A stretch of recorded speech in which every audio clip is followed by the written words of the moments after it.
share an update for us this morning.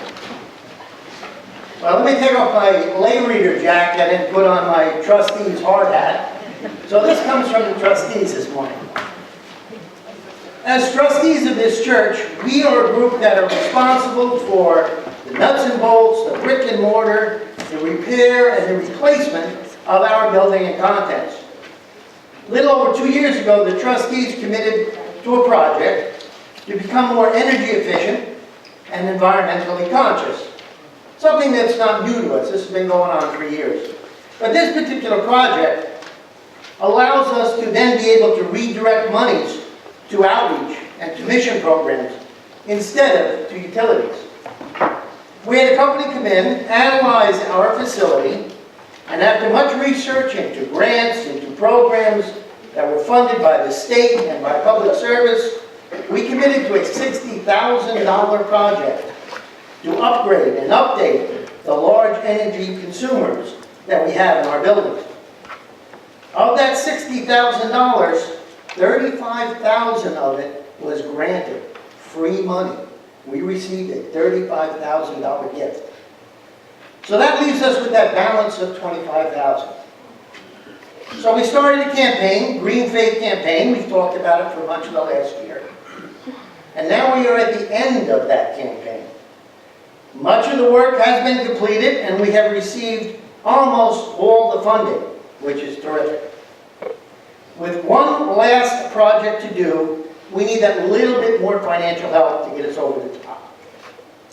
If all goes well, God willing and weather permitting, by next Sunday, these 10 windows that were put in this building in 1954, which are obviously not efficient, single pane glass, will be replaced. So next Sunday morning, we're going to have high energy efficient, much better windows in our building. That's the last project of this campaign. So if you can make a donation, leave a check in the collection plate, send a check to the office, just mark it Green Faith, and we'll make sure it gets the proper group. Now, a wise lady that I knew when I was growing up had a particular Bible verse that she always instilled in me. And it happens to be 2 Timothy 2:15, which says, "Do your best to present yourself to God as one approved by Him, a worker who has no need to be ashamed, rightfully explaining the word of truth." Amen. Thank you. Thank you, Timmy. We appreciate it, and we're looking forward to that final push for Green Faith. We're right at the very edge, so I invite you to give if you're able to.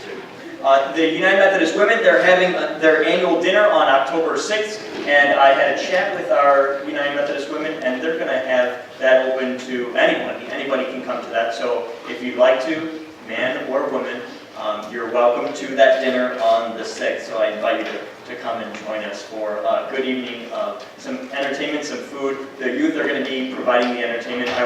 One of the people that went on this trip that I shared with you yesterday was Myron, and he's going to be doing some of the entertainment. Oh, there he is in the back. Myron, he shared with me some of the plans. Oh, and there's Callie as well. The two of them will be providing our entertainment. And Myron shared with me some of their plans.